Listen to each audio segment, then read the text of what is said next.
अस्सलाम वालेकुम, मैं हूं मिस्टर ख़ान और आप देख रहे हैं यूट्यूब चैनल वतन वेव। दोस्तों, एक नई जंग की तरफ दुनिया जा रही है, वो है जंग चाइना और जापान की। ये जो अमेरिका है, आप लोग देखोगे कि इसने पहले क्या किया था। इसने यूक्रेन को कहा कि आप आगे चलो, पीछे हम आ रहे हैं।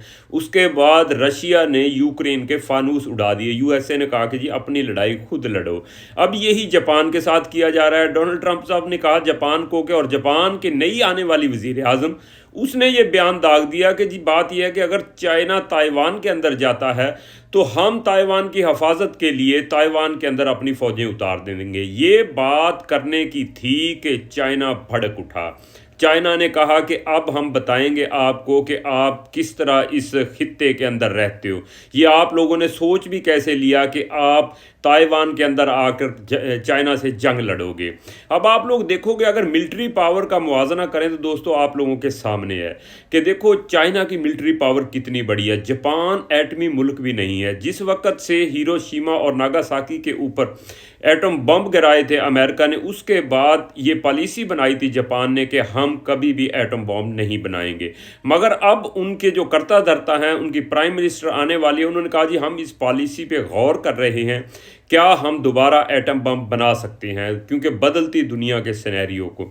मगर इस चीज़ को देखते हुए चाइना की तरफ से काफ़ी ट्रोलिंग की जा रही है, जिस तरह के हम इंडिया के साथ ट्रोलिंग करते हैं। ये सिलसिला चाइना के जितने ट्विटर हैंडल हैं उनके ऊपर आप लोगों को नज़र आएगा कि क्या पिद्दी का शोरबा। जापान ने ये हरकत करने की थी, क्योंकि पहले जो जंगे दोम थी उसके अंदर जापान ने तकरीबन 35,000 लोग चाइना के मार दिए थे। चाइना को वो भी बहुत गुस्सा है और चाइना ने अपनी वारशिप समंदर के अंदर लॉन्च करना शुरू कर दिया और वो धीरे धीरे ऐसा ऐसा ताइवान की तरफ बढ़ रही हैं और अपना घेरा मजबूत कर रही हैं।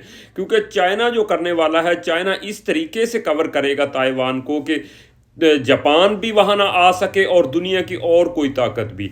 क्योंकि देखोगे आप लोग, डोनाल्ड ट्रंप और चाइना ये आपस के अंदर फैसला कर चुके हैं कि हम क्वाड 2 यानी G2 मुमालिक का एक क्वाड बनाएंगे, जिसके अंदर दो सुपर पावर होंगी, एक अमेरिका और दूसरी चाइना। तो जापान को ये क्या खुजली उठी है कि वो ऐसा ऐसा चल पड़ा है पंगा लेने चाइना से। खुदा के बंदो, इस वक्त तो जो मौजूदा सूरत हाल है, इसके अंदर तो अमेरिका भी कतरा रहा है कि चाइना के साथ कोई पंगा लिया जाए, क्योंकि इस वक्त पावर के लिहाज से अगर देखा जाए तो चाइना अमेरिका के हम पल्ला है। तो जापान को क्या सूझी कि वो इसने ये इसी तरह मुल्क तबाह होते हैं, क्योंकि हालांकि आप लोग देखते हो कि जापान एक तरक्की याफ्ता मुल्क है और वो किस हरकत पे जा रहा है, ये पोजीशन आप लोग देख लो।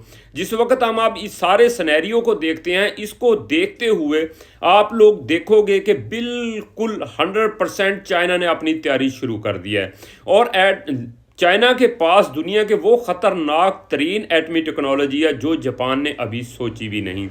तो फिर आप लोग यही देखोगे कि जापान के साथ इस सूरत हाल में क्या होगा।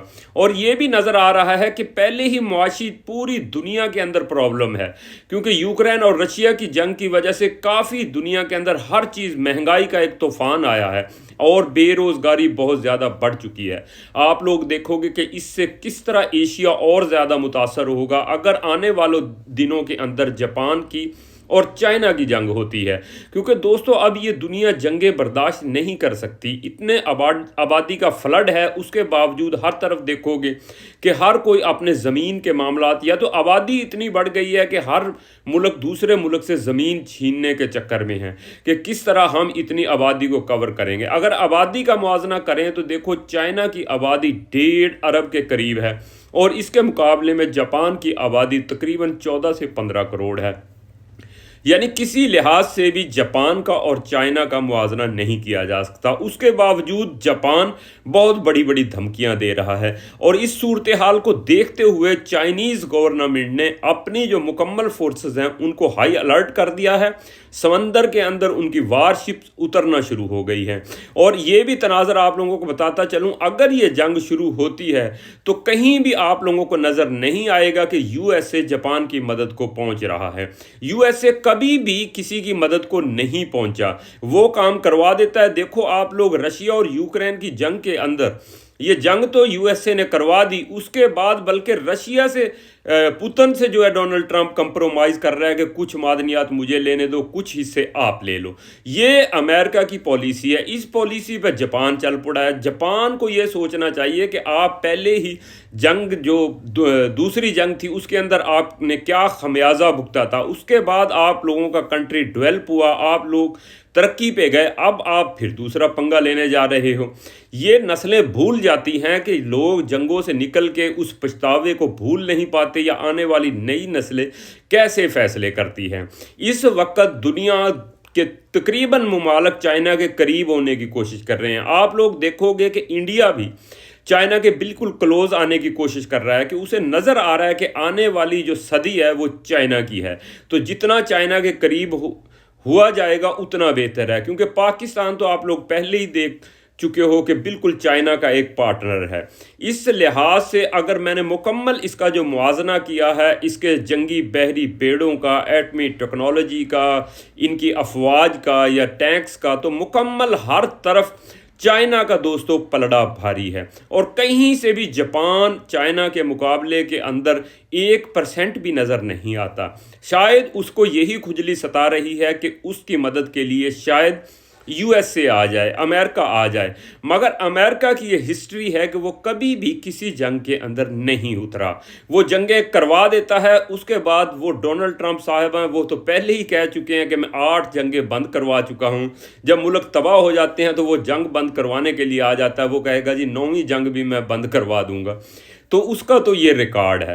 अब आप लोग इस सिनेरियो को इस मंज़र को किस सिनेरियो के अंदर देख रहे हैं, आप लोग कमेंट्स में आगाह कीजिएगा कि क्या ये जंग पूरी दुनिया के लिए बेहतर है, या इसके अंदर किसका पलड़ा भारी नज़र आता है, या पाकिस्तान की इसके अंदर क्या इन्वॉल्वमेंट हो सकती है, अमेरिका इस जंग के अंदर कूद सकता है, ये दुनिया किस तरफ जा रही है, ये आप लोग बताओगे।